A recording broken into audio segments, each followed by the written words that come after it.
Hello, everyone. Thank you for being here with us today for CFP Certificant Connections.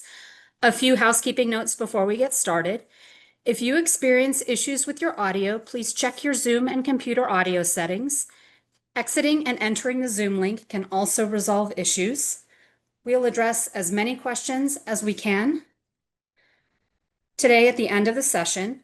Please submit your questions through the Q&A function in Zoom. Now I'll turn it over to CFP Board CEO Kevin Keller.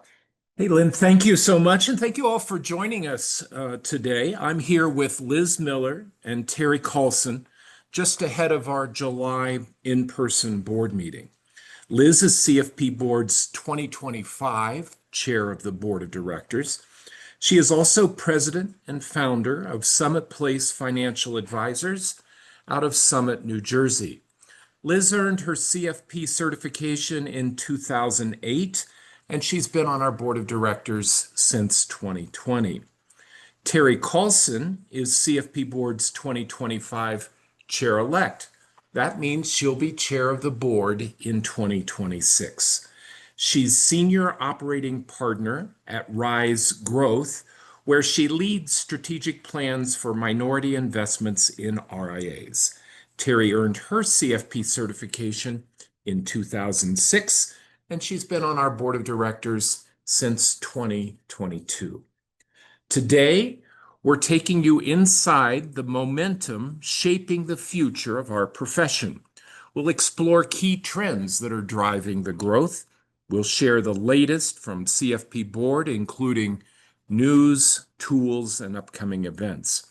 We'll give you an update on the search for my successor as CFP Board CEO and on the proposed changes to CFP certification competency standards. We'll talk about the public awareness campaign, and most importantly, we want to hear from you. So please submit your questions and comments. You can do that on the Q&A feature on the Zoom website. We'll get to as many of your questions as we can, but before we start answering the questions, let me turn it over to Liz. Thank you, Kevin. And thank you all for taking the time to be with us today. You know, we entered 2025 with real momentum, as you can see here. And today there are more than 104,000 CFP professionals. Actually, Liz, this morning, I checked, there were 104,496, and with more than 3,000 people registered for this July exam, that will be an all-time record July exam. That's great. We laugh, but these numbers are a big deal. It's not just about the number. It's about more Americans having access to competent, ethical financial advice from you, our certificants. And as our community grows, so does consumer recognition of the value of CFP certification. You know, client expectations, technology, and wealth demographics are all evolving. And we hear from you how these changes are top of mind for you too. And CFP Board is responding and focusing on all of these just as you do. Now, last year, we welcomed the most diverse class of CFP pros in our history. And over the past decade, the number of women CFP professionals has increased by nearly 49%. But women still make up less than 24% of all CFP professionals. And that's a gap we're focusing on closing. You know, we hear from you the added desire to have women professionals in your practice. We hear about the growing number of women looking for advice. And so in March, we announced Accelerate and Win, a new initiative focused on accelerating the growth, influence, and leadership of women CFP professionals. We want to expand the path into the profession for more women and support their long-term success. That includes developing new resources, showcasing proven strategies, and building partnerships that promote sponsorship and leadership opportunities. We've released the report Building Wealth: Insights on Women's Aspirations and Growing Financial Power. That research explores the distinct financial challenges women face and what they're looking for in CFP professionals and how we can meet them at each life stage for them. In April, we hosted a webinar called Serving Women Clients, and we had more than 2,400 people attend. It broke all our records. And this program offered both personal insights and strategies for better engaging with our women clients. The turnout was amazing and made it clear that you are thinking about this as well. And we're excited to build on that momentum through more programming like this in the future. And in May, CFP Board convened a Power Women Design Summit, an action-oriented event on advancing women in financial planning. We brought together leaders from firms, academic institutions, and advocacy and youth organizations for a solution-driven conversation. The focus was on what is working, what is sustainable, and can help us continue to build momentum. We explored how we can make faster, measurable progress in bringing women into the profession. That dialogue helped us sharpen our action plan with a strategy that spans every stage of the talent pipeline, from awareness and education to recruitment, retention, and leadership development. This work is central to the Accelerate and Win initiative, and it's part of our commitment to grow a more accessible, dynamic, future-ready profession. Now, we've also heard a lot from you about exploring the role of AI. We know AI is changing everything, how we work, how we live, and how we plan, and we've all been thinking about it. At CFP Board, of course, we see the enormous potential, and we moved it front burner this year to unlock our thoughtful, forward-looking leadership. Last month, we convened an AI working group of experts from across and beyond the financial advice ecosystem. We dug into real-world case studies and we asked them, how can AI streamline workflows? How can it enhance the client experience and ultimately make advice more human, not less? Our goal is to create smart, strategic guidance for you that helps the profession move forward. We want to make sure we're all using AI to expand access, deepen trust, and amplify what great advisors already do best. Earlier this year, CFP Board released a new generative AI ethics guide. Now, this resource helps professionals use AI responsibly and effectively in their practice. The guide offers practical steps to navigate concerns around privacy, ethics, accuracy, and bias. It includes a checklist that will help you safeguard confidentiality, validate your AI-generated output, and maintain compliance with the privacy laws. We all know that used responsibly, AI has tremendous power to amplify our expertise and unlock efficiencies for all of us. And this is probably just the beginning, as it's changing every day. CFP Board will continue to try to lead the profession with guidance as this technology explodes. With our eyes on the future, we turn to CFP Board's leadership transition.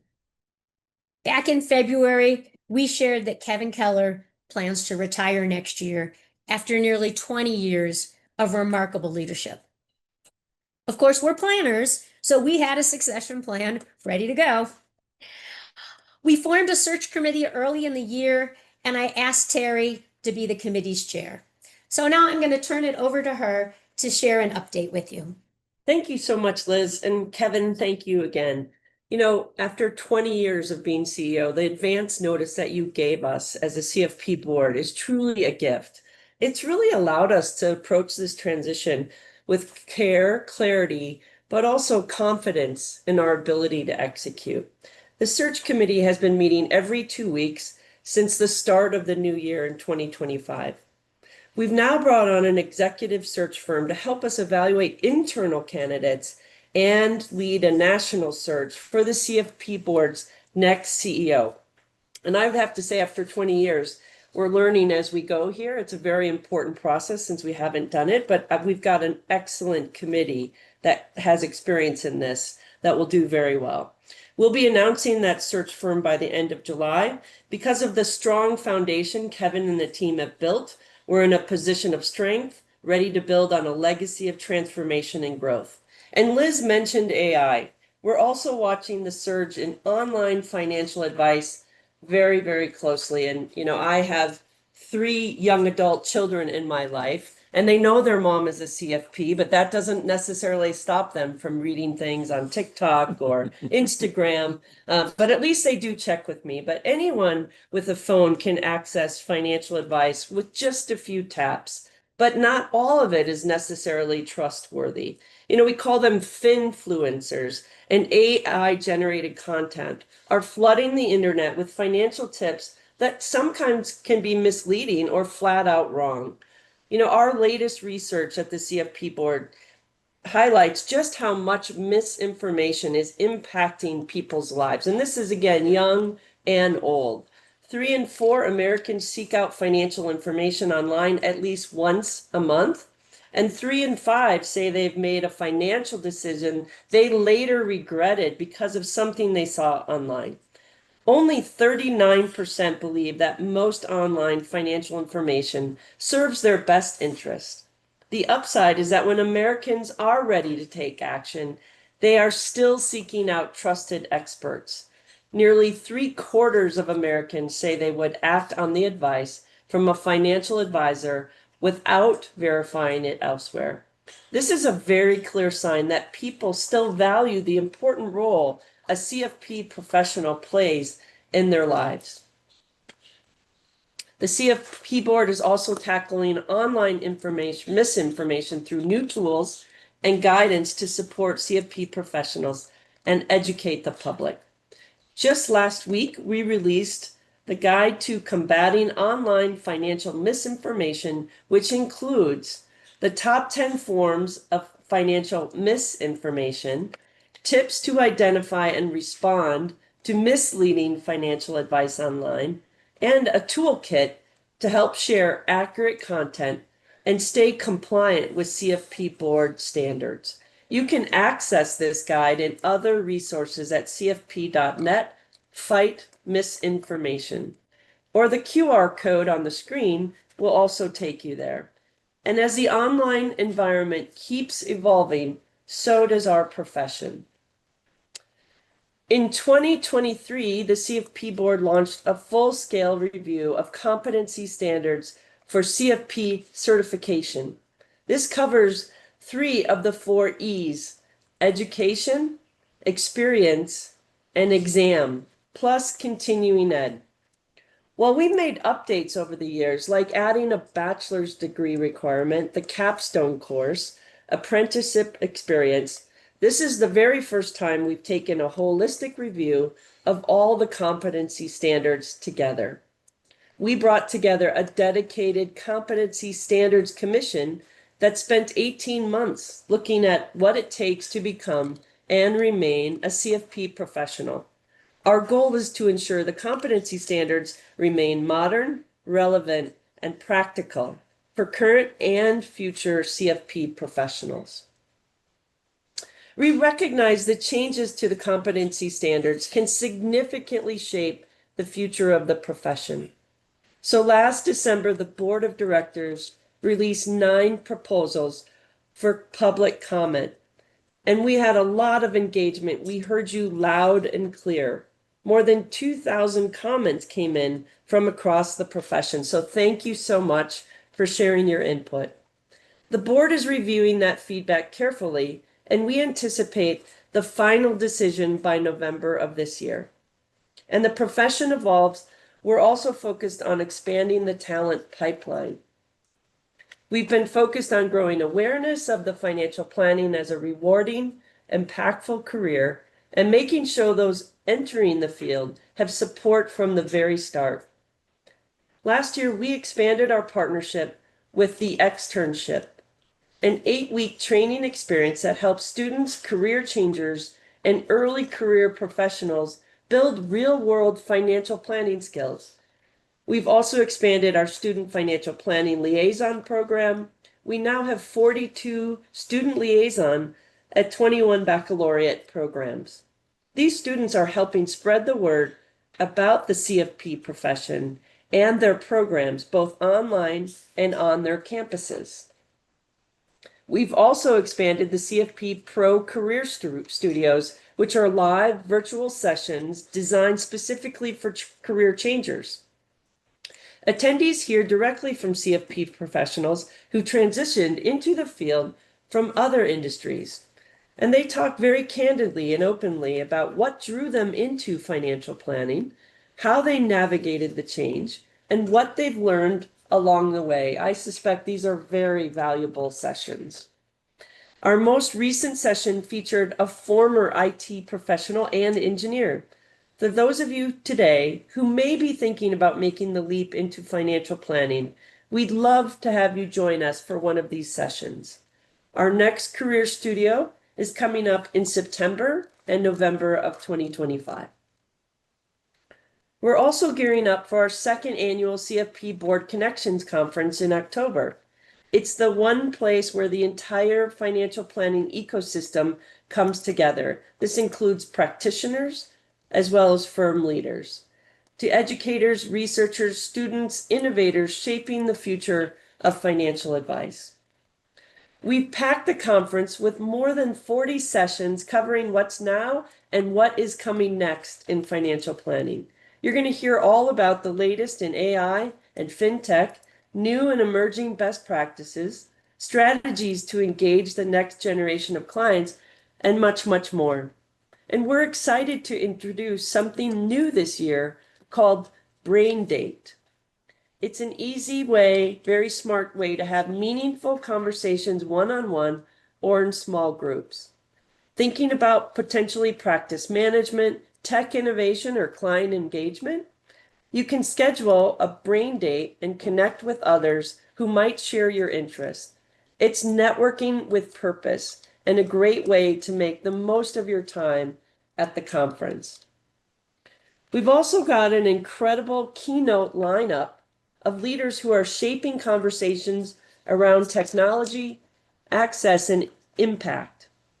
You'll hear from Kay Firth Butterfield, CEO of Good Tech Advisory and a global voice on ethical AI. Jim Ogergefell, whose fight for marriage equality made history and reshaped the financial and legal landscape for countless families.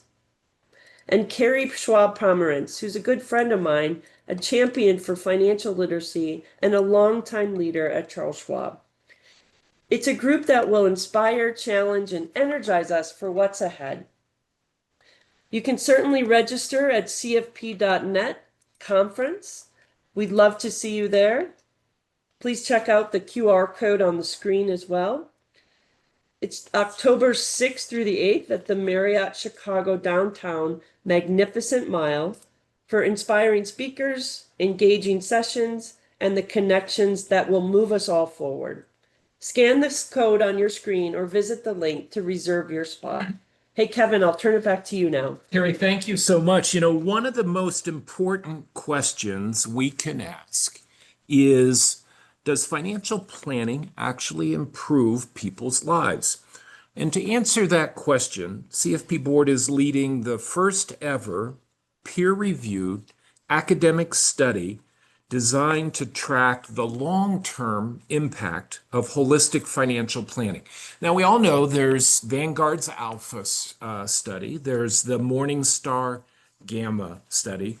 We've dubbed this the financial planning delta study, so to speak. It's really looking at the difference or the delta the change makes in having a certified financial planner in a relationship.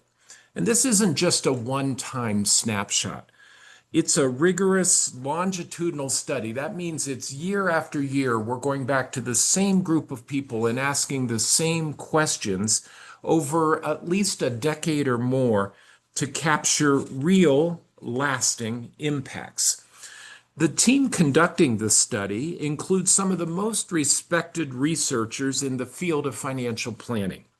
Stu Heckman, PhD, CFP at Texas Tech, Emily Kochel, PhD from eMoney Advisors, Sonia Luter, PhD, CFP at Texas Tech as well, and Michael Collins, PhD from the University of Wisconsin at Madison. We released the first results from the research that actually took place last year. We released those results early this year.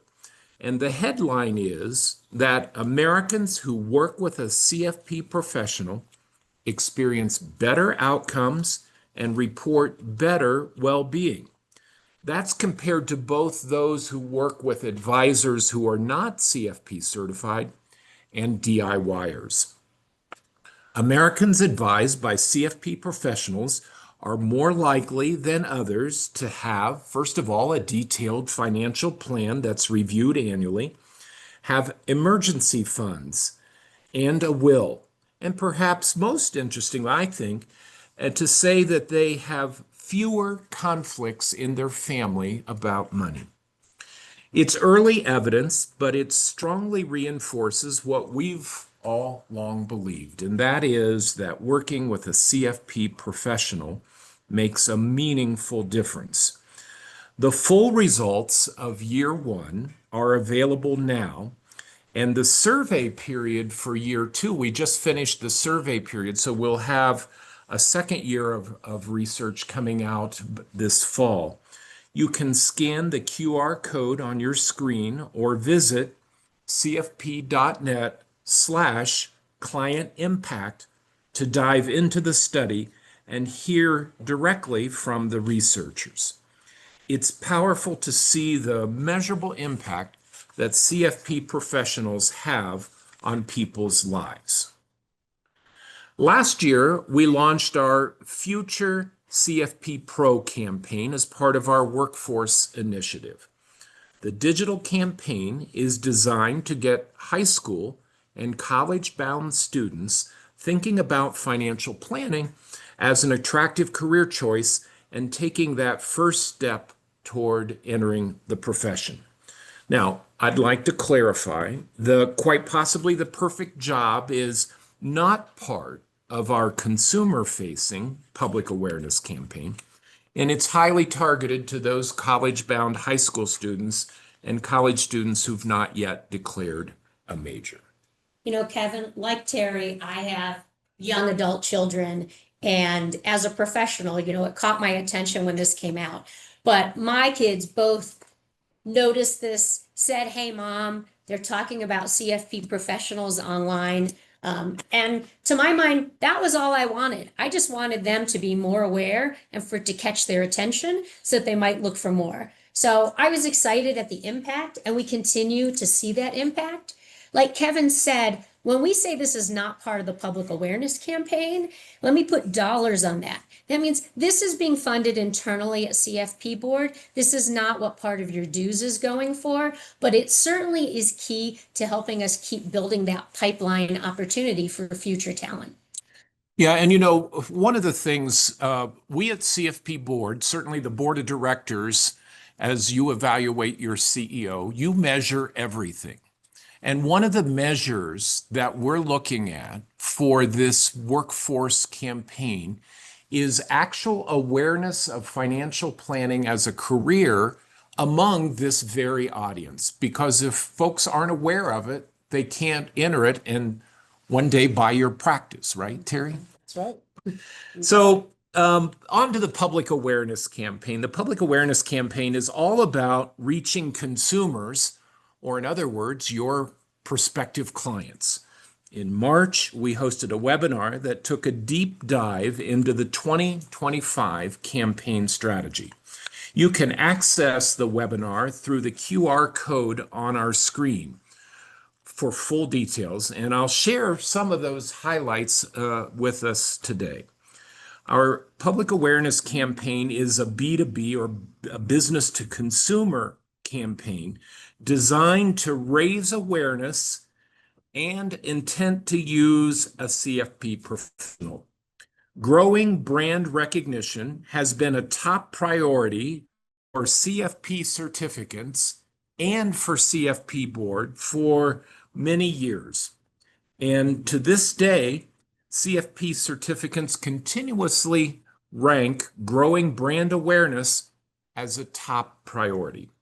14 years ago, in response to that very demand, we launched CFP Board's first public awareness campaign.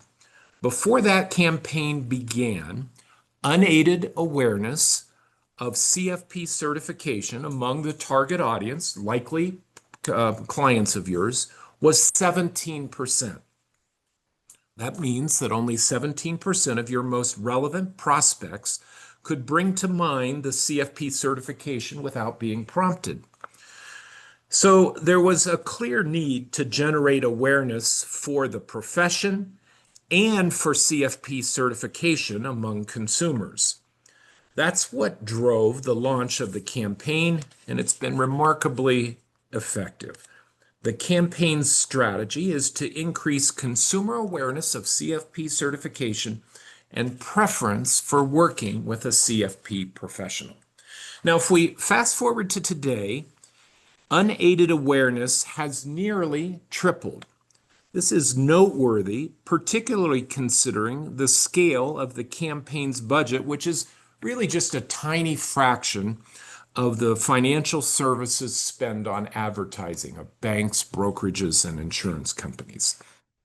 Last year, unaided awareness increased 10 points from 34% in 2023 to 44% in 2024, and our 2025 unaided awareness increased again to 47%.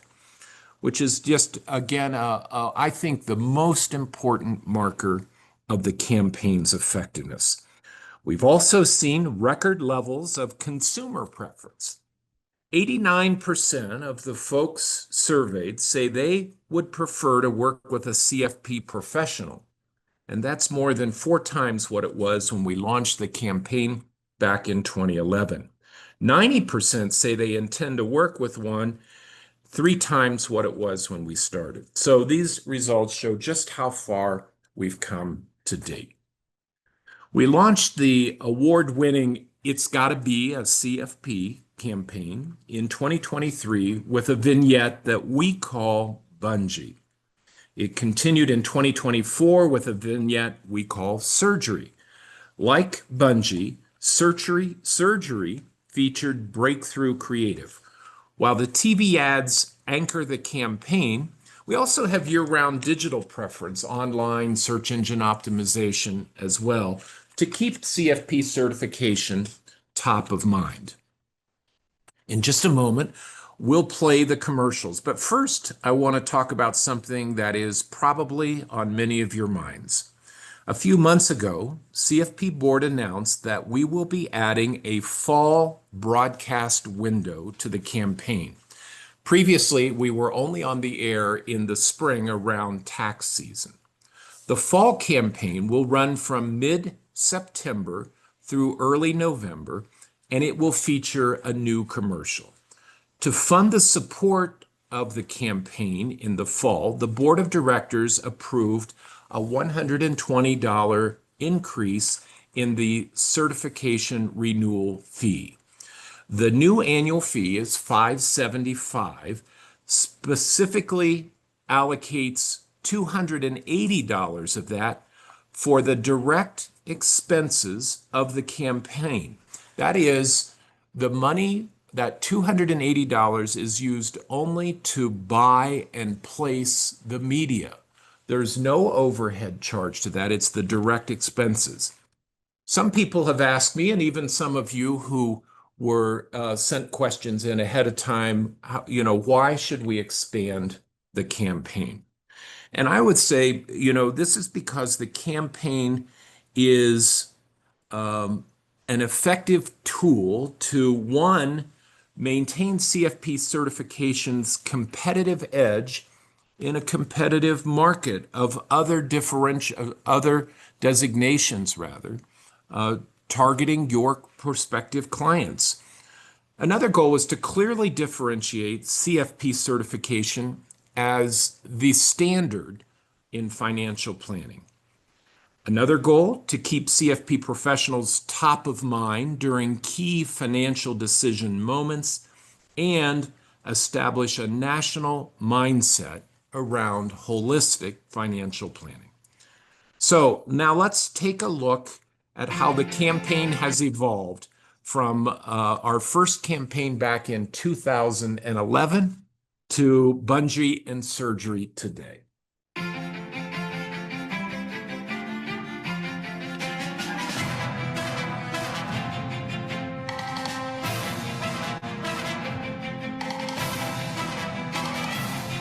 Your finances can't manage themselves, but that doesn't mean they won't try.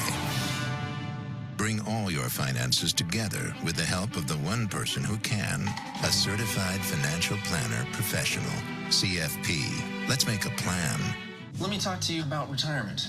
A 401k is the most sound way to go. Let's talk asset allocation. Sure. You seem knowledgeable, professional. Would you trust me as your financial advisor? I would. I would indeed. Well, let's be clear here. I'm actually a DJ. No way. I have no financial experience at all. That really is you. If they're not a CFP pro, you just don't know. Find a certified financial planner professional who's thoroughly vetted at letsmakeaplan.org. CFP, work with the highest standard. We've saved our money, and now we get to spend it our way. But we worry if we have enough to last. Ellen, our certified financial planner professional, helps us manage our cash flow and plan for the unexpected. Her experience and training gave us the courage to go for it. It's our Confident Forever plan. And it's all possible with a CFP professional. Find your certified financial planner professional at letsmakeaplan.org. Check that. That's pretty good. Yeesh. Not crying, are you? Let's tighten that.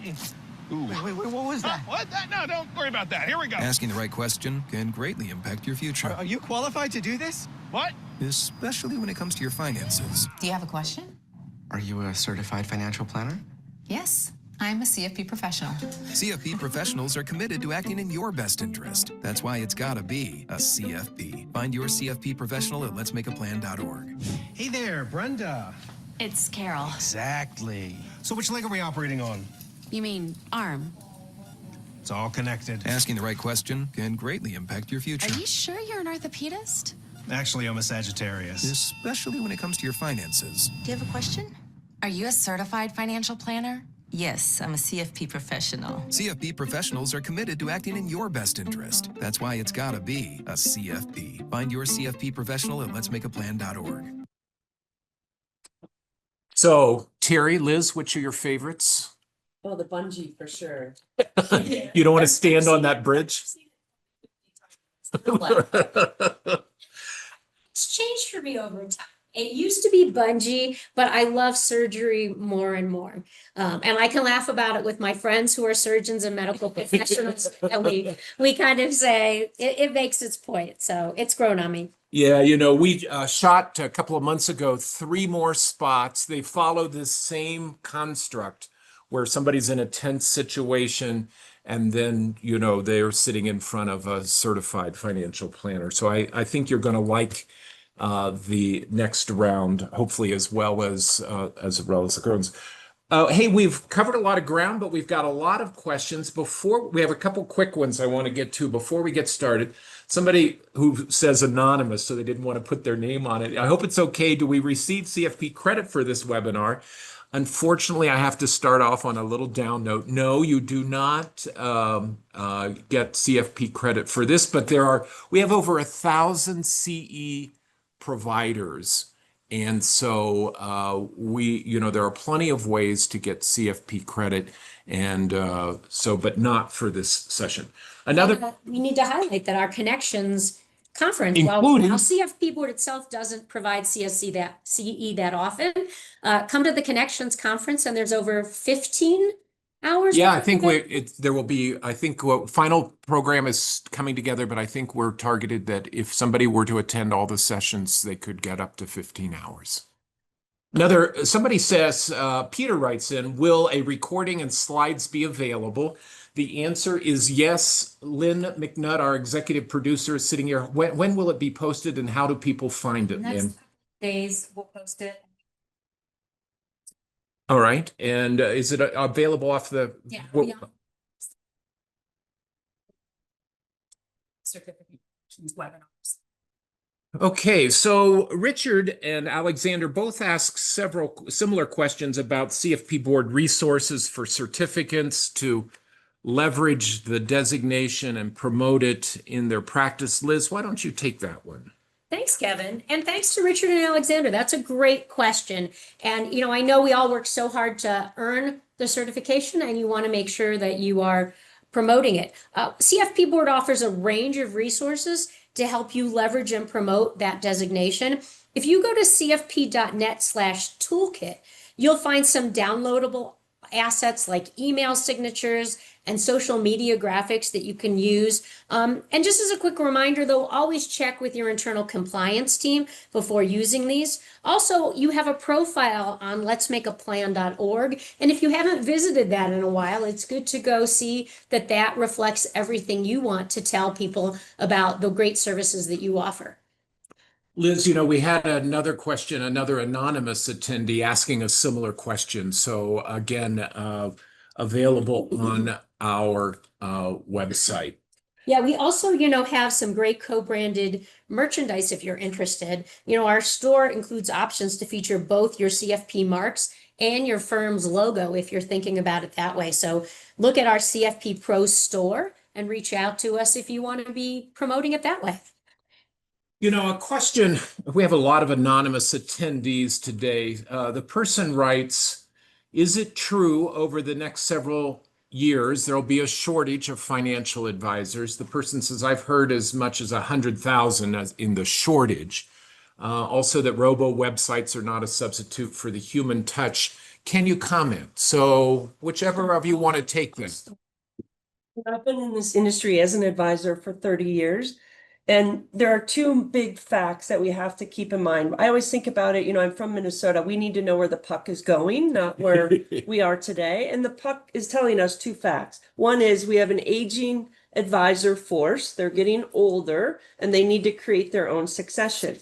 Two is we don't have a lot of young people coming into this profession. The Wolf on Wall Street movie, although it was a good movie, didn't help us much because of some of the concepts that younger people may feel about this.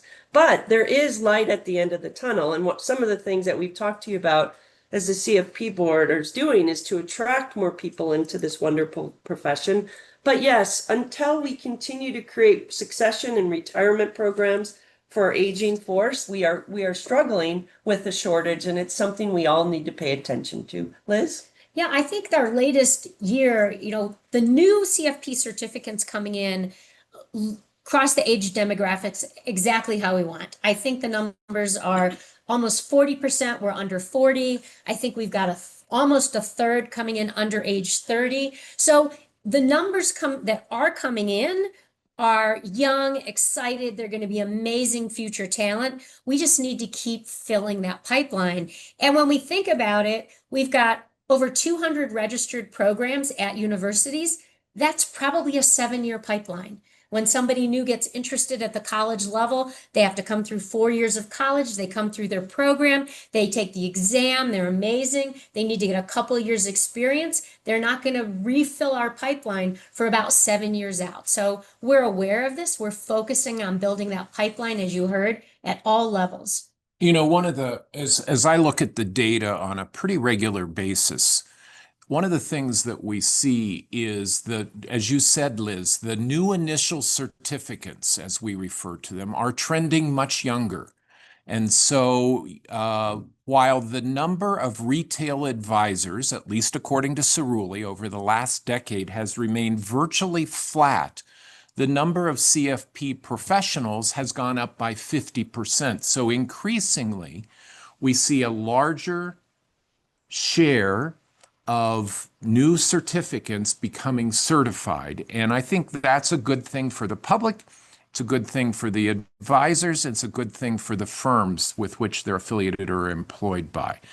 One of the criticisms, Liz and Terri, that we sometimes get is that we're making it, people assume that because there are more advisors, we're making it easier. You must be lowering the bar. And that couldn't, what we should talk, that we couldn't be farther from the truth. At every stage, we've raised the bar along the way.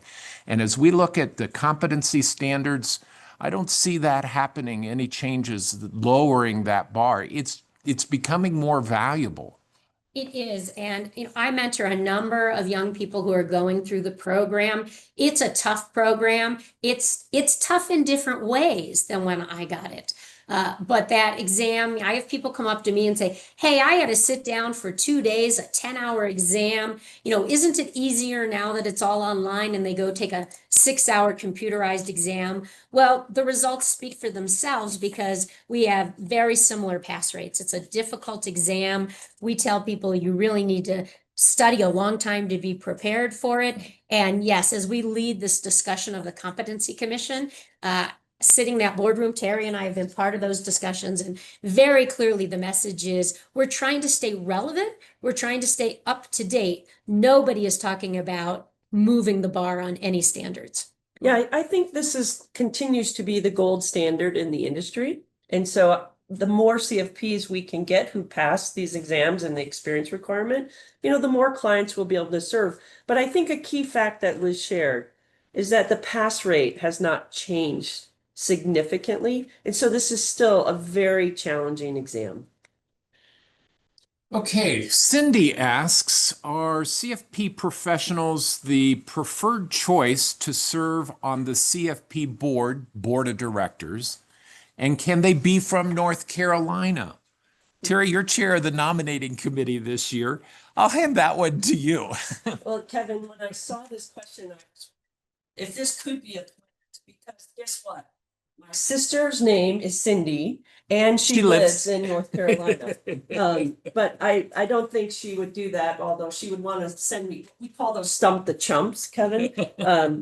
My sister, my older sister. But anyways, this is a big shout out to the Tar Heel State. My sister has 4 children. 3 of them graduated from UNC. We're all about barbecue and sharing opinions, and especially about college basketball. So we'd love to have more people from North Carolina join us. But I am proud to say that the board members represent a wide range of backgrounds, as well as geographical diversification. They come from all over our country. Today, our 2025 board has 13 members, 9 of whom are CFP professionals. We also invite 3 public members and Kevin as CEO. And these public members really play such an important role. They help us continue to have impartial third-party evaluations. They give new perspectives overall. And so this is a very inclusive group that we bring together. For the upcoming board meeting or board class, we're focused on adding a CFP professional from an RIA with an active CPA license. And this goes back to knowing where the puck is going. We continue to see the wealth management industry continue to focus on both financial planning as well as tax preparation and planning. And so that's something we'd like to include those perspectives on our board because it does impact our consumer. And a public member with a federal or state financial regulatory background. And as I mentioned, public members play such an important role. So if you know anyone, Cindy, from North Carolina, please help us invite them into the board process. But I just want to take a step back. The CFP board has been accredited by the National Commission for Certifying Agencies, the NCCA, not the NCAA. But the public member search is so important for the certification of the program's accreditation, and it continues to instill public confidence and trust in our CFP certification. Terri, I'm just going to add to that. I think that being a member of this board is kind of like when you look back on where you went to college and you say to yourself, how did I ever get in? It's very exciting, but every given year, we're only have room to add 2, maybe 3 board members. So the nominating committee undertakes a very rigorous gap analysis to identify what's really sort of the missing expertise and viewpoints that the rest of the board wants. And the whole board has input on that. And I believe, Terri, this year we have over 80 Yes, applicants for those that's two right. positions. So there's always amazing people we'd love to talk with more, but it is a very competitive process. Indeed, it is. Ken asks, could you briefly outline the target demographics for the TV commercials? That's a great question, Ken. Let me just share with you. First of all, we're looking at a subsection of the mass affluent and higher. So this is a household income with at least $125,000 household income, investable assets of 100,000, but well up over $1 million, and 35 to 64. And so it is a target audience that's somewhat defined by the media buying opportunity that's out there. We know that people who make well more than that are going to see the commercials. We know that people who make less will probably see it, but we're trying to be as efficient as possible with your dollars by trying to zero in on advertising on networks and specific shows that have the most possible the highest possible percentage of your prospective clients. So Ken, thank you very much for that question. I have another question. Connor asks, is there any mechanism for connecting retiring CFP professionals who are looking for succession plans to younger advisors? A couple of things there. Liz, you've mentored for years young people. We have a mentoring program, but we also have a career center. So if you might speak to how you've mentored, and have you hired any of those, or have they gone off on their own in other directions? They're often all over the country, so no, we haven't. And we're a pretty small firm, so that's more of a timing question. But we certainly use our connections to introduce them where we know there is demand. And when you and I have gone out on our connections to the live things, we constantly hear of firms standing up saying, I'm looking to hire. So I keep track of those as I know everyone else does. There are so many great resources on cfp.net. If you look under getting your certification, there are mentors there, there are programs there. And I know that we are constantly thinking about what is the next step to help build community, support, and success among those that are getting ready to sit for the exam. Liz and Terri, tomorrow we're going to talk about the competency standards. And this is a sticky question, so we're just going to take it head on. Josh asks, I know many dedicated and smart people in the profession who have no college degree, and they are automatically excluded, and have been, by the way, since 2007. So it's been for some time. If I had a kid today, I would not recommend college due to the cost and indoctrination. So they would be excluded. We should take that on. It's been we've been on the road. Which of you wants to take that first?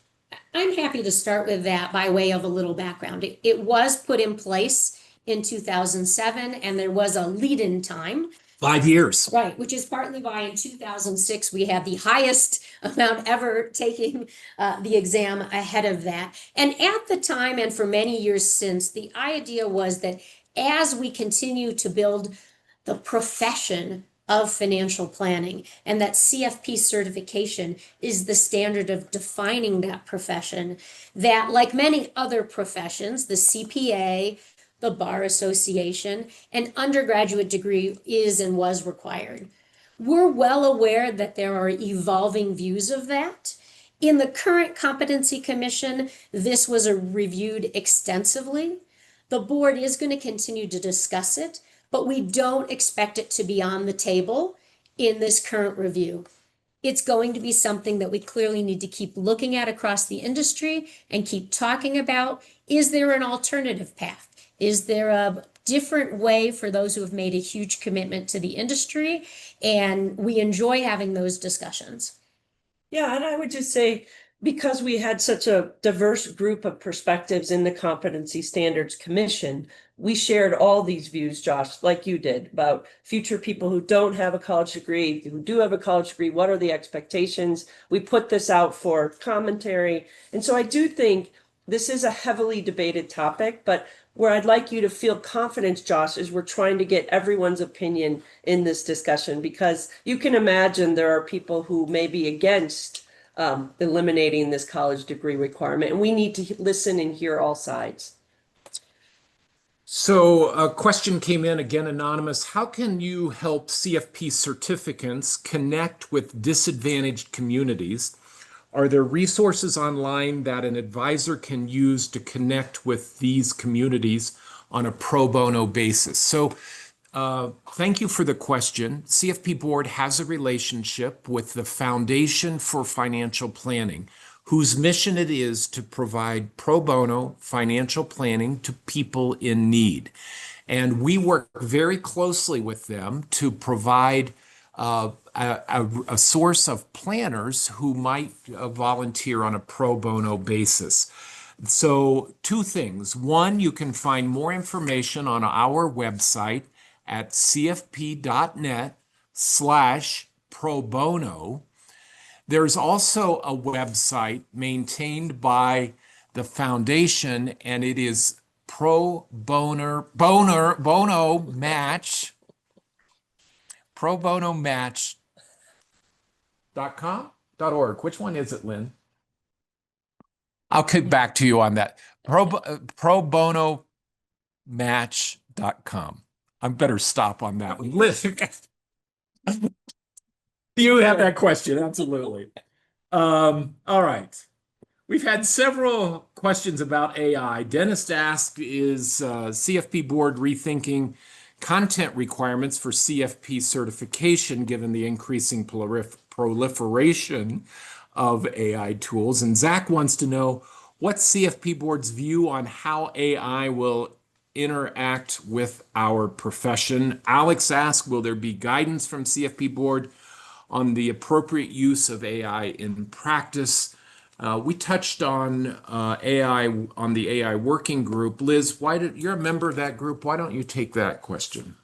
Thanks, Kevin. We know this is a fast-moving space with implications that go far beyond individual tools, individual people.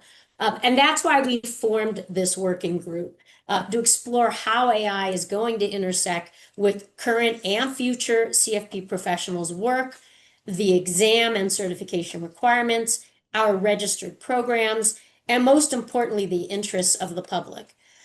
Earlier this year, as I noted, we published the Generative AI Ethics Guide, which gives a practical checklist for some of your current uses. We had a continuing education webinar in May with some practical steps. So we know AI has the potential to streamline workflows, personalize advice, but like many of you, we believe it's the human relationship that's going to prevail. We're committed to being a leader in talking about this in the profession and supporting the profession through the evolving landscape. We're going to have to keep working with the incredible experts that we've met, bring even more in over time to start defining who knows what this looks like in 3 months or 13 months from now. But we intend to be committed to staying on top of it so we can share what we learn. It really is moving very fast, and we're trying to stay ahead of it, and I hope our regulators are trying to stay ahead of it too. Another anonymous attendee to the webinar asks, are you concerned about the uptick in random financial designations across the board from a competitive standpoint? The person says that watered down designations present some with an easier path that they may find more palatable. And look, I think that is exactly why the public awareness campaign is so important. Thank you for that, Kevin. Absolutely. And I think while it's anonymous, I think we've all been noting that and thinking about that. The public awareness campaign is one of our first responses to that. We see the increasing competitive threat. We are talking internally about various strategies to keep CFP certification as the gold standard and for everyone to be aware that it's the gold standard. So we will continue to try to keep on top of that. So I botched the name of the matching website. My fault for having done that years ago. I know, and we still screw that up. For CFP professionals who are interested in providing pro bono planning to people in need, there's a website maintained by the Foundation for Financial Planning called Pro Bono Planner Match.org. That's Pro Bono Planner Match.org. So with that, we're almost out of time. We've got just a couple of minutes left here. Before we wrap up, I'd like to urge folks to connect with me online at LinkedIn. We maintain that. I want to thank Liz and Terri. Terri, why don't you final thoughts on your end, and then we'll have Liz, and then we'll wrap it up and say so long. Well, we're halfway through the 2025 year, and I think the CFP board and in particular the staff have been working hard on really important issues that we've discussed today that will impact us all over the next year. And I just want to thank the audience and all of you who have attended today. Thank you for your engagement. Thank you for your opinions. We're going to continue to need that as we make really important decisions over the next 6 months to a year. Thanks, Terri. In a year in which we are focusing on a succession for Kevin as CEO, I hope what you've heard clearly is that nobody's taken their foot off the pedal. I'm very proud of some of the initiatives that we are pursuing, that we shared with you today and that you asked about. And all of those bubble up from what we hear from you. I think that CFP continues to show that we are hearing you, we are prioritizing what's important for the consumers and for CFP professionals. And I'm really excited by the steps we've taken so far and what else we will be doing the rest of the year. Liz, in 2023, we bifurcated the organizational structure to create a 501c6.